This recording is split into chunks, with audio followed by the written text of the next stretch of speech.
आज देवाधिदेव महादेव की एक बेलपत्र खाने का, जल पीने का क्या भाव है, ये इन बेटियों से पूछा है। सत्य पर जीवन, और जितनी अपनी जिंदगी सत्यमय जियोगे उतना आपका जीवन सुंदर होगा। सत्यम शिवम सुंदर। ब्रह्मा जी ने झूठ कर दिया, केतकी के फूल ने झूठ बोल दिया, गौ माता ने झूठ बोल दिया। शंकर भगवान ने केतकी के फूल से कहा सारे देवताओं पर चढ़ेगा पर शिव पर कभी नहीं चढ़ेगा, कभी नहीं। गौ माता तू झूठ बोलिए मेरे सामने, तेरा पूरा शरीर पुजाएगा। कन्यादान, वस्त्रदान, मुद्रादान, स्वर्णदान, अन्नदान, सारे दान आगे से होंगे, पर गौदान पीछे से होगा। गाय की पूंछ पकड़कर किया जाएगा, क्योंकि तू झूठ बोल गई मेरे सामने। सारे देवताओं की परिक्रमा आगे से, पर गौ माता की परिक्रमा पीछे से होगी। गाय की परिक्रमा आगे से नहीं होती, पीछे से चालू होकर पीछे विराम होता। तू झूठ बोल गई मेरे सामने। गौ माता तू जगत की मां कहलाती है। गाय माता भी कहती है मुझे क्षमा कर, मेरे मुख से झूठ निकल गया। केतकी का फूल कहता है क्षमा करिए, मेरे मुख से झूठ निकल गया। ब्रह्मा जी क्षमा नहीं मांगे, क्षमा नहीं। ब्रह्मदेव कह रहे हैं कि आकाशवाणी झूठी है। आकाशवाणी झूठी? भगवान शंकर ने अपने तुरंत पैर का नख तोड़कर फेंका, काल भैरव प्रकट कर लिया। काल भैरव को आज्ञा करी ब्रह्मा का सिर काट दो। जिस मुख से वो झूठ बोल रहा, जिस मुख से वो झूठ बोल रहा।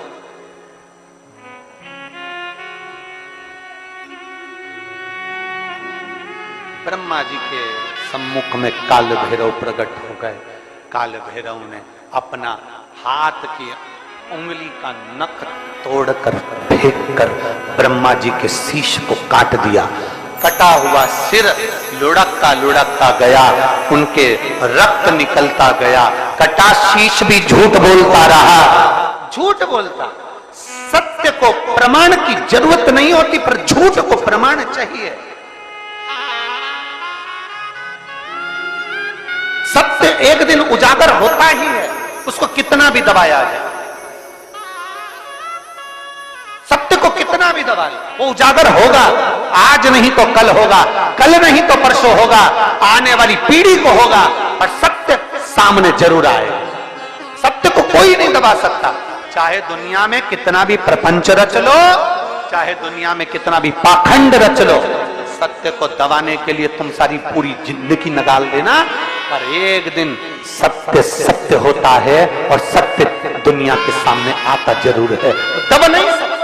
सत्य सम्मुख में आता है, प्रकट होता है, सामने आता है और आता है तो सत्य सहन नहीं हो पाता, जैसे ब्रह्मा से सहन नहीं हुआ। भगवान ने कह दिया शीश काट दो ब्रह्मा जी का, क्योंकि इनसे सत्य सहन नहीं हो रहा।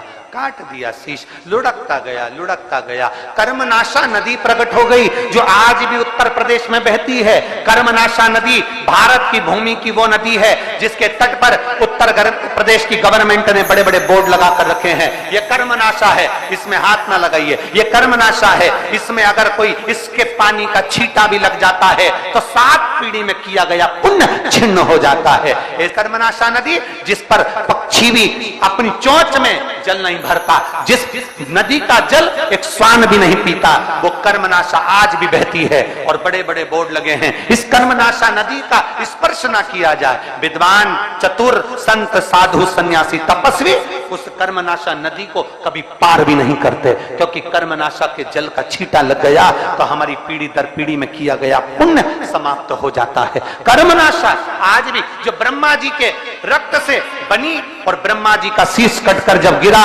भगवान नारायण ने देखा, प्रभु कृपा करिए, शिव कृपा करिए, शंकर करुणा करिए। देवाधिदेव महादेव ने पूछा नारायण ब्रह्मा जी गलती करे और क्षमा तुम मांग रहे हो, क्यों, क्या कारण है? भगवान नारायण कहते हैं प्रभु आप क्षमा की मूर्ति हो नाथ, भोले शंभु त्रिकालदर्शी कैलाशी अविनाशी, आप शांता कारम हो, आप कर्पूर गौरम हो, आप करुणाकारम हो, आप सहज सरल शांत और अपनी चित्तवृत्ति में कैलाश की शीतलता को अपने हृदय में रखने वाले हो, इसलिए आप नम्र हो, आप क्षमा कर सकते